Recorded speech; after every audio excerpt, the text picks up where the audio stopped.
Cemerlangmedia.com, kokoh dalam literasi, cemerlang menyajikan peristiwa terkini. Sahabat CM, inilah rubrik motivasi. Be different, be positive. Jadilah diri sendiri selama dalam ketaatan karena ada Allah bersama kita. Sahabat sejati bukan mereka yang memiliki banyak persamaan, tetapi mereka yang memiliki pengertian terhadap setiap perbedaan. Mereka yang selalu ada dalam suka dan duka, mengingatkan jika berbelok arah dan merangkul dalam ketaatan.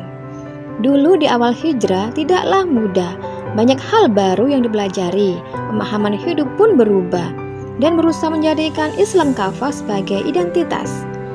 Model pakaian lebih tertutup dan syar'i, pergaulan terkontrol, dan berusaha menjauhi perkara anfaedah, dan senang menghadiri majelis ilmu.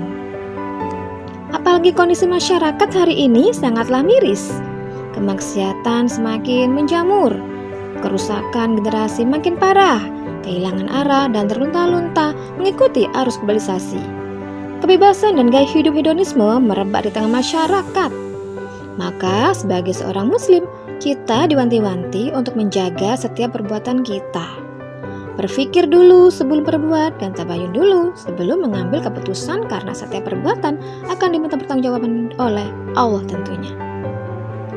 Firman Allah Subhanahu wa ta'ala, janganlah kamu mengikuti sesuatu yang tidak kamu ketahui tentangnya.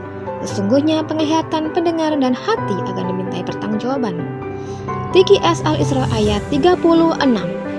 Sebagai muslim yang taat, maka harus berani tampil beda, memiliki prinsip hidup sebagai pegangan agar tidak terbawa arus sistem hari ini, serta punya tujuan hidup yang jelas dan istiqomah dalam kebaikan. Beberapa prinsip yang harus dipegang diantaranya, yang pertama, no compromise, yaitu aturan Islam tidak boleh dikompromi dan ditawarkan karena aturan Allah bersifat baku relevan dengan perubahan zaman. Misalnya, ketika Allah mewajibkan kita menutup aurat ketika keluar rumah, maka harus dilakukan secara totalitas, karena baik buruknya perbuatan ditanggung sendiri.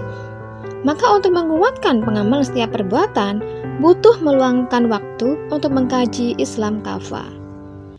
Yang kedua, mindset pahala. Jadikan setiap aktivitas kita untuk menanamkan pahala kebaikan dan menjauhi kemaksiatan dengan memanfaatkan waktu, yakni melakukan kegiatan produktif seperti membaca buku, tilawah, silaturahim, bersedekah, membantu orang yang membutuhkan, dan lain-lain. Sedikit atau banyaknya amal kita, insya Allah bernilai pahala di sisi Allah Subhanahu wa ta'ala. Firman Allah Subhanahu wa ta'ala, siapa yang mengerjakan kebaikan seberat zarah, dia akan melihat balasannya. TQS Al-Zazalah ayat 7. Yuk niatkan setiap aktivitas karena Allah ya. Yang ketiga, my time is my future. Manfaat waktu untuk membingkai masa depan. Waktu yang kita miliki sangatlah terbatas. Makanya aktivitas harus bermanfaat, produktif, dan bernilai pahala. Yang keempat, ngaji dong sampai mati. Tidak hanya membaca Al-Quran, tetapi menuntut ilmu Islam sebagai aturan hidup seorang muslim. Ilmu yang harus dipelajari ada dua. Pertama, ilmu agama yang berkaitan dengan keimanan dan akidah. Hukumnya fardu ain, artinya wajib dilakukan oleh setiap individu. Misalnya ilmu tentang ibadah, akidah, dan lain-lain. Kedua, ilmu sains yang berkaitan dengan kehidupan dan teknologi.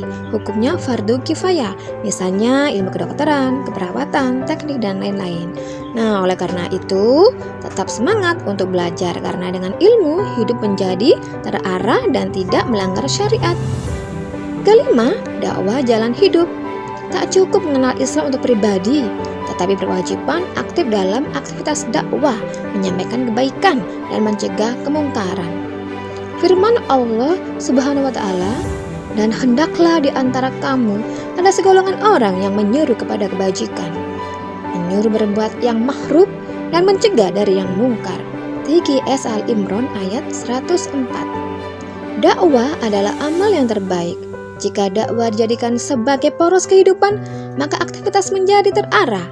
Dakwah juga menjadi aktivitas dan amal yang mempunyai peranan penting di dalam menegakkan Islam, sebagaimana yang sudah dicontohkan oleh Rasulullah SAW.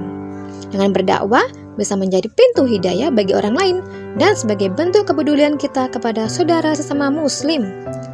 Bangga berani beda loh, karena mengharapkan ridho Allah semata. Inilah jalan mulia yang ditempuh selagi Allah masih memberikan kesempatan hidup untuk kita. Mari luruskan niat beramal karena Allah. Semoga Allah kumpulkan kita di jannahnya. Amin.